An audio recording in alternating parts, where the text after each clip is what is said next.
Voilà. Ça, c'est fait.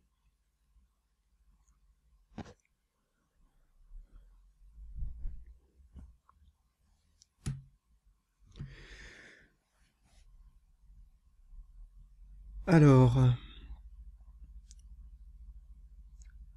un bilan des 5 ans.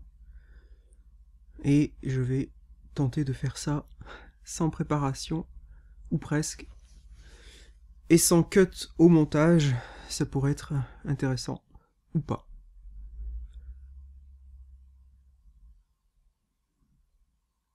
Donc, un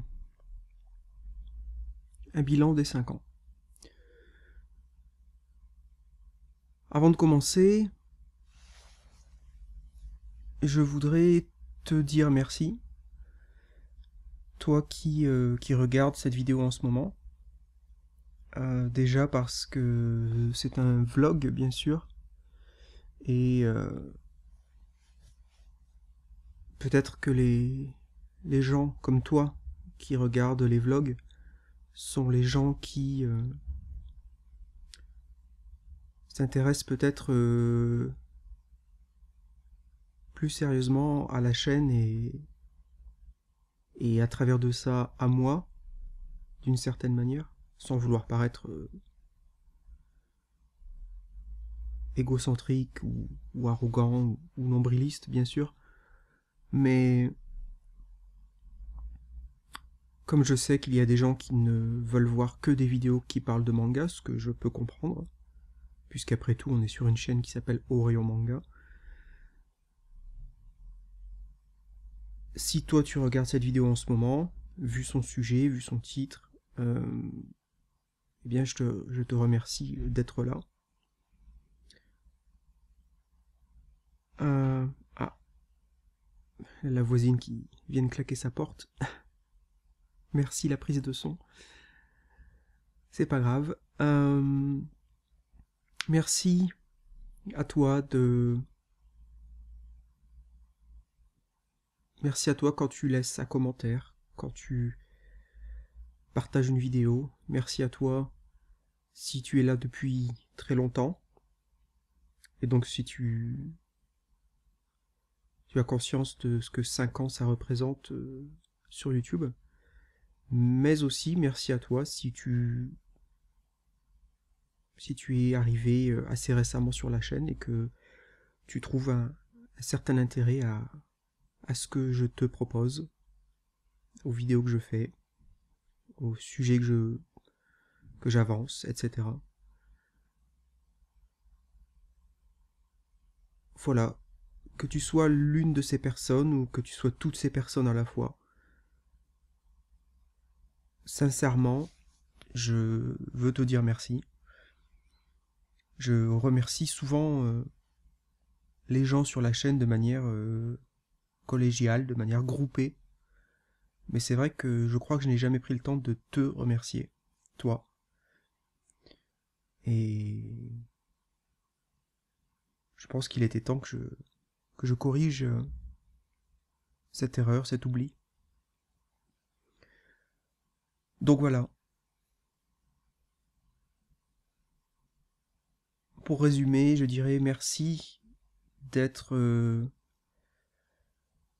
parmi la poignée de personnes qui, d'une certaine manière, qui trouvent un intérêt à cette chaîne, malgré, malgré ses défauts, malgré ses sujets qui ne la poussent pas forcément vers la lumière, entre guillemets. Et c'est vrai que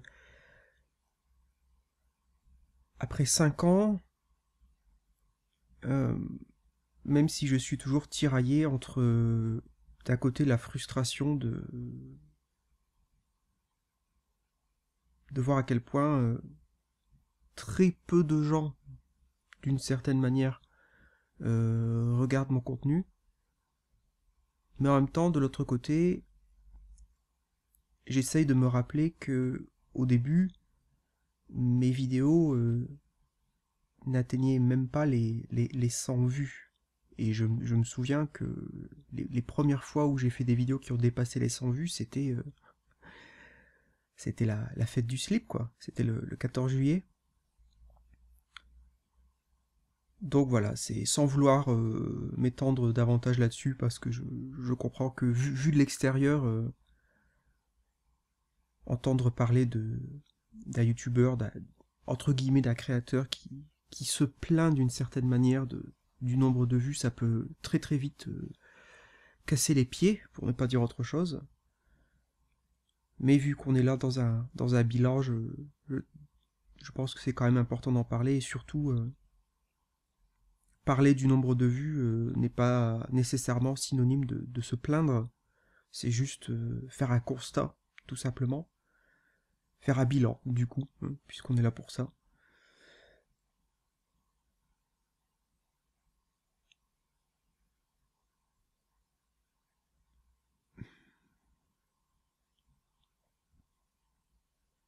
Donc c'est vrai que d'un côté, je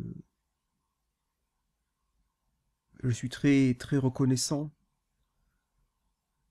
par rapport au fait d'avoir malgré tout et au fil du temps rassemblé des gens, de parfaits inconnus à la base, qui se sont trouvés sur la chaîne, que ce soit dans les commentaires ou sur les réseaux sociaux ou sur le Discord de la chaîne, et des gens qui sont passionnés, des jeunes, des moins jeunes, des gens qui ont déjà une culture des mangas très solide, des gens qui ont une culture moins solide, mais malgré leurs différences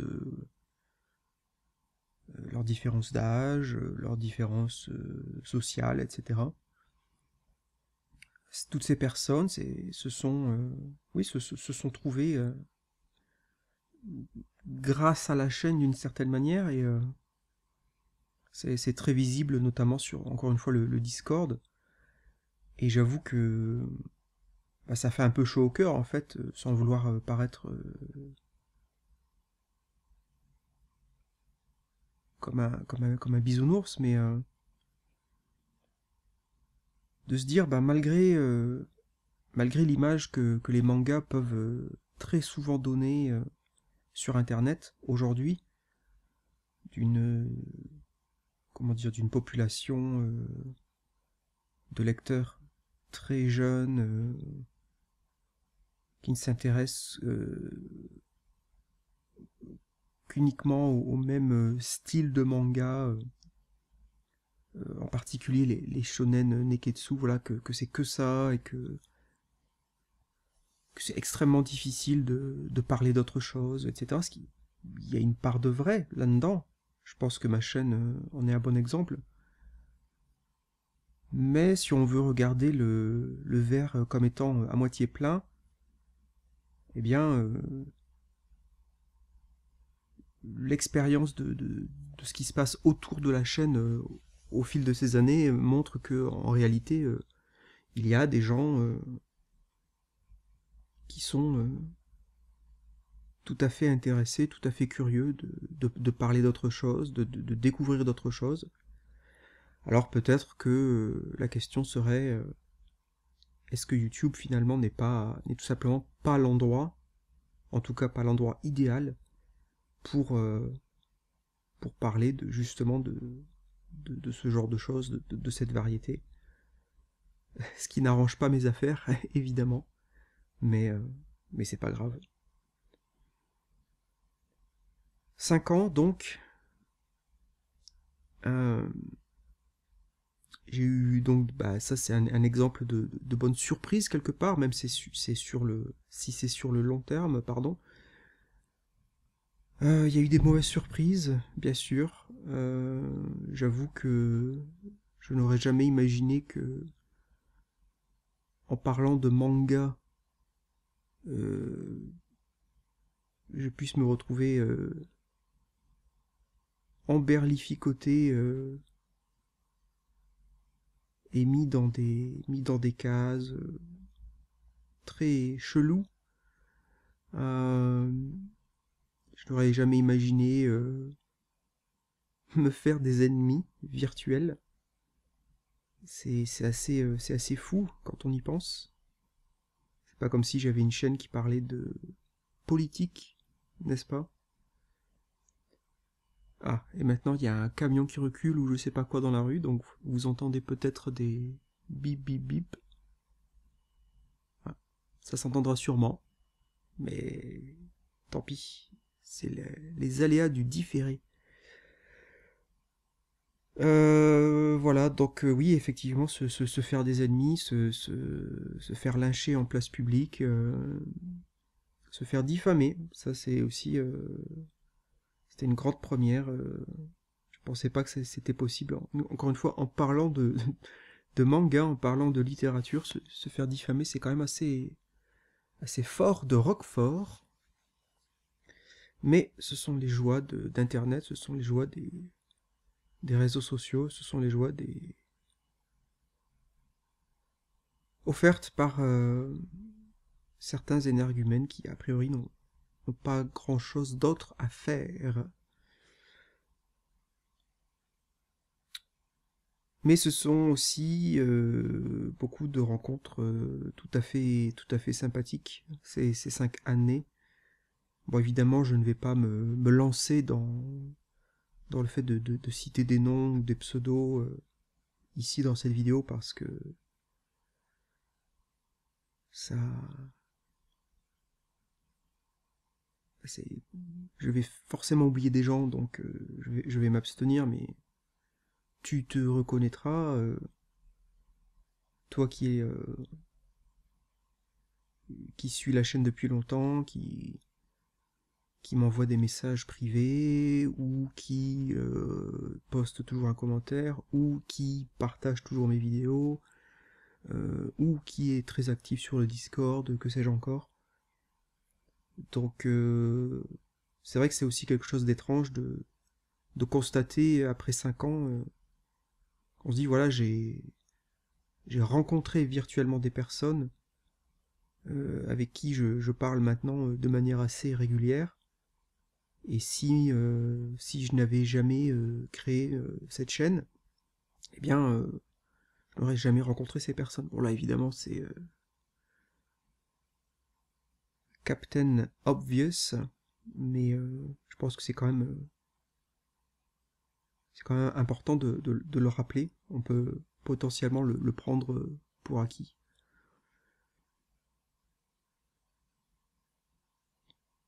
La chaîne, 5 ans, a également bizarrement changé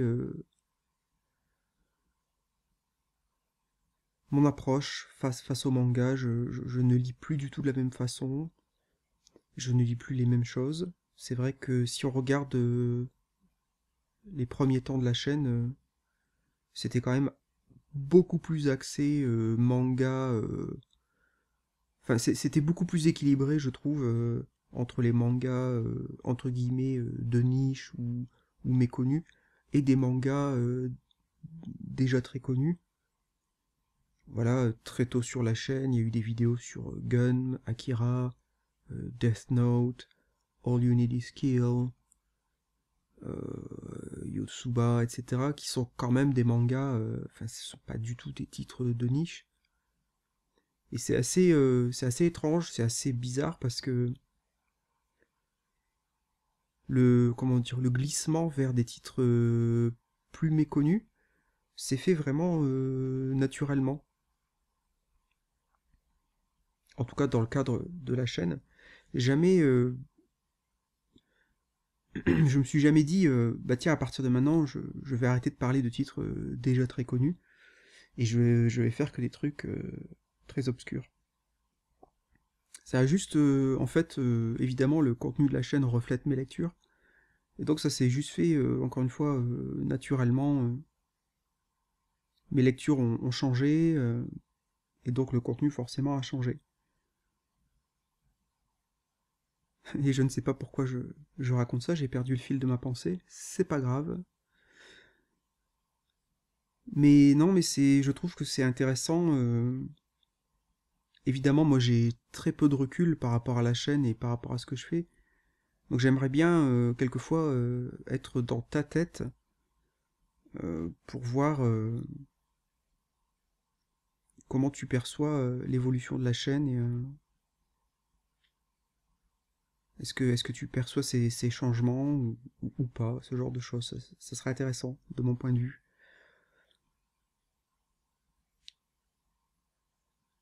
Et c'est vrai que la chaîne a pris une place vraiment considérable dans ma vie. Bon, je l'ai déjà dit par le passé, je l'ai dit notamment dans la dernière FAQ. Mais tout le monde n'a pas regardé la FAQ, donc c'est pas grave de se répéter.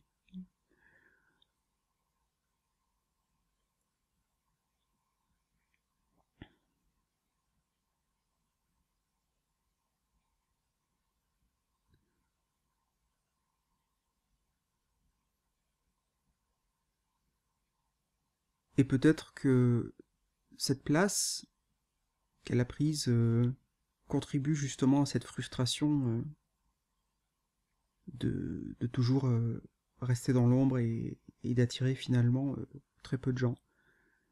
Et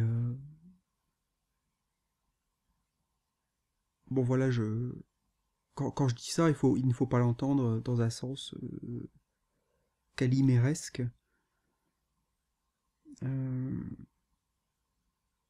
c'est juste un constat et le fait de ne pas attirer beaucoup de gens, j'en suis probablement en partie responsable. Le fait de, par exemple, toujours refuser de faire des miniatures entre guillemets aguicheuses ou très, comment dire, à des miniatures qui en disent très peu en fait sur le contenu de la vidéo. Je trouve toujours ça. Je comprends la démarche, mais je trouve toujours ça un peu. C'est quand même une approche et un choix très particulier. Et en fait, ce qui me gêne un peu, c'est que les youtubeurs qui font ça partent du principe que c'est la norme et que en fait tout le monde fait ça et que c'est quelque chose qu'il faut faire pour, pour faire des vues, pour attirer du public. Et moi, je sais par expérience que c'est faux. Je connais beaucoup de youtubeurs euh, qui ont des chaînes voilà, à centaines de milliers, voire à millions d'abonnés, et ils n'ont absolument pas recours à ce genre de miniatures aguicheuses. Ils ont des miniatures soit tout à fait explicites comme les miennes, soit ils ont carrément des miniatures où on a l'impression que justement le youtubeur ne fait absolument aucun effort. En fait, je connais des youtubeurs, encore une fois, qui ont des centaines de milliers d'abonnés, et leur miniature, en fait, c'est simplement un extrait de la vidéo. Il n'y a pas de titre sur la miniature, il y a pas de texte, il n'y a rien. Euh, donc c'est donc cette idée qu'il faut absolument faire des miniatures aguicheuses pour attirer les gens, voilà, je sais que c'est faux. Euh, c'est un élément qui peut marcher pour un certain type de public, mais c'est pas le cas pour tous les types de public. Bref, je ne vais pas me lancer dans dans un coup de gueule malvenu.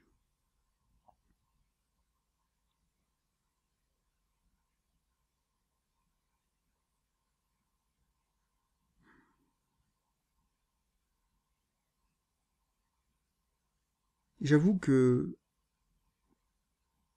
au moment où je fais cette vidéo, donc on est début octobre 2020, je ne sais pas moi-même en fait où va aller la chaîne, ce qui va se passer. Encore une fois, juste au moment où j'enregistre cette vidéo, ces 3 dernières semaines, puisque ça fait en gros 3 semaines que je ne travaille plus, j'ai fait beaucoup de vidéos en 3 semaines, puisque d'un seul coup, évidemment, j'ai eu tout ce temps libre. Et donc ça a été très jouissif en fait de pouvoir voilà, je me lève le matin, je te bouscule, non, ça c'est autre chose. Mais je me lève le matin et je lis un manga ou j'écris directement des idées pour des sketchs, de la mise en scène, etc. Je filme dans la journée, je fais le montage en fin de journée et le soir la vidéo sort. Donc tout ça, ça a été très très, comme je le disais, voilà, jouissif. De se dire, voilà, c'est incroyable, je suis capable de faire une vidéo en une seule journée, quand du coup j'ai le temps. Donc, comme je le disais, j'ai enchaîné beaucoup de vidéos en 3 semaines. J'avoue qu'il y avait aussi un petit côté expérimental. J'étais curieux de voir si le fait de sortir beaucoup de vidéos dans une courte période, ça allait impacter soit le nombre de vues, soit le nombre d'abonnés. Euh, Est-ce que ça allait également avoir des répercussions par rapport à l'algorithme de YouTube? Est-ce que la chaîne allait être peut-être mise davantage en avant dans les recherches, dans les suggestions de vidéos, etc. Parce que d'un seul coup, la chaîne était beaucoup plus active, il y avait plus de contenu, le nombre de vues se multipliait évidemment. Mais en fait, non. A priori, au bout de 3 semaines, alors peut-être que 3 semaines c'est pas suffisant, mais en tout cas, au bout de 3 semaines, ça n'a rien changé. J'ai pas fait plus de vues par vidéo, j'ai pas eu plus d'abonnés. D'ailleurs, le nombre d'abonnés stagne de manière assez inquiétante depuis pas mal de temps. C'est encore une fois, c'est pas grave, mais c'est un peu attristant.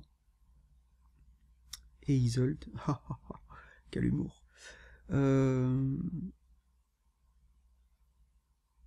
donc, après avoir fait autant de vidéos dans un court laps de temps, même s'il y a le côté jouissif, il y a aussi le côté vite épuisant, en fait. Euh, Parce que voilà, si on se met comme objectif en fait de faire une vidéo en une seule journée, ce qui est très intéressant hein, sur le plan logistique, et puis aussi ça remplit forcément la journée, on ne voit pas la journée passer.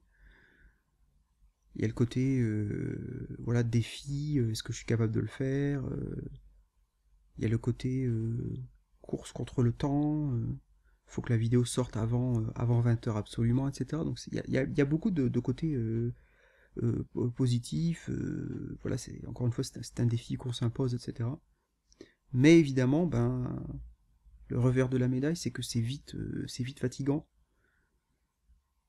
Et puis on en vient à ne faire quasiment que ça de ces journées.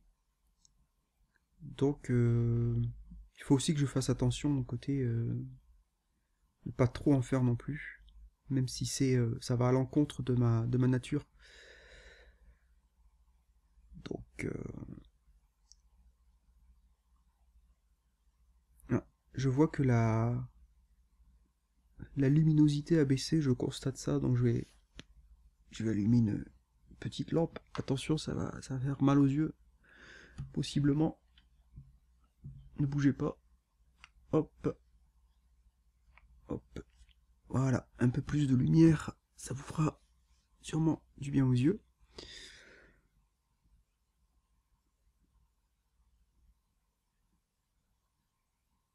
5 ans, donc. Bien écoutez, j'ai essayé de vous faire un bilan, une espèce de... Ou plutôt, j'ai essayé de te faire... J'avais déjà oublié mon approche plus personnelle. J'ai essayé de te faire un bilan global, une espèce de tour d'horizon comme ça. Et au travers de tous mes élucubrations, mes balbutiements, euh, voilà, je t'inviterai à ne retenir qu'une seule chose.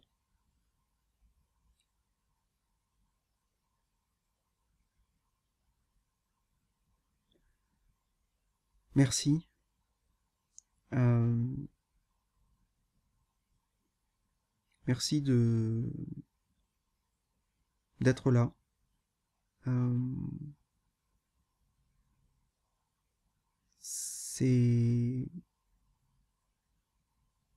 Je pense que je peux aller jusqu'à dire que ça me touche très sincèrement et très humainement. Encore une fois, le fait qu'il y ait de parfaits inconnus qui, quand il y a une vidéo qui sort, ça leur fait plaisir, ils viennent voir, ils écoutent, peut-être ça leur donne envie de lire tel ou tel livre, ça leur inspire telle ou telle réflexion, telle ou telle discussion, conversation, ça les fait réfléchir, etc., etc. Et quand je prends en compte l'opinion de moi-même que j'ai, qui est en général assez négative, le fait de constater que toi, bah non, toi tu trouves le contenu intéressant, les vidéos intéressantes, plaisantes, utiles, surtout. Utile, je pense que c'est quelque chose d'important, parce que finalement c'est le but de Oreillon Manga, c'est d'être utile. Voilà. Tu viens sur Oreillon Manga et puis tu as des informations, tu as un peu de culture, des renseignements pratiques. Tu peux acquérir quelques connaissances. Si finalement c'est ça que tu réussis à obtenir au travers des vidéos, alors ma mission est accomplie. Peu importe la forme qu'elle prend, je dirais. Donc, je ne peux que te remercier une fois de plus. Et sache que je suis vraiment, vraiment tout à fait conscient de la valeur du temps que tu mets dans les vidéos, dans le fait de regarder les vidéos. Et je ne prends absolument pas ta présence pour acquis. Je sais tout à fait que demain, tu peux décider de m'oublier. Tu peux décider de te désabonner. Tu peux décider que parce que j'aurais dit telle ou telle chose dans une vidéo, parce que j'aurais fait telle ou telle blague dans une vidéo, que finalement, bah, au rayon manga, il est bien gentil, Pépère, mais on va passer à autre chose maintenant. Donc voilà, j'ai conscience d'être noyé dans une masse de millions de chaînes YouTube, et que donc, une fois de plus, le temps que tu trouves et que tu accordes au fait de regarder les vidéos, il a une valeur, ce temps, et je te remercie vraiment, sincèrement, de venir le passer sur la chaîne. Ah, j'ai dû faire une cut parce que la batterie de l'appareil photo m'a lâché, donc j'ai changé entre temps. Je disais donc que je ne sais pas de quoi l'avenir sera fait en ce qui concerne la chaîne. Dans 3 grosses semaines, je serai de retour en France, donc mon avenir personnel, c'est un énorme point d'interrogation. Voilà, c'est impossible pour moi de savoir ce que je ferai. Et je pense que c'est peut-être pas mal finalement d'avoir cette cassure dans le temps qui correspond bizarrement justement aux 5 ans de la chaîne. De se dire, bon ben voilà, 5 ans, on peut regarder derrière nous, on peut faire un bilan, des choses qui ont été positives, négatives, ce qu'on a acquis, etc. au travers de la chaîne. 5 ans, chiffre symbolique, chiffre rond.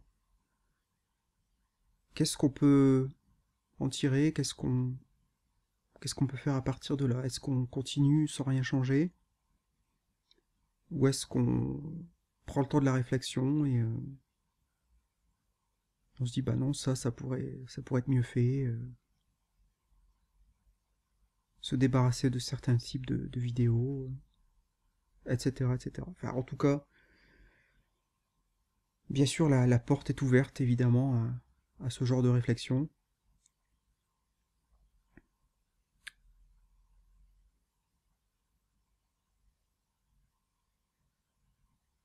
Donc moi-même, je ne sais pas. Je ne sais pas ce qui va se passer dans, on va dire, dans les mois à venir, en tout cas. Mais en tout cas, quoi qu'il arrive, j'espère que les 5 années qui viennent juste de s'écouler t'auront au moins été utiles. T'auront fait découvrir des livres, des auteurs, des idées, des thèmes, que sais-je encore. Bon, cette vidéo aura été très longue.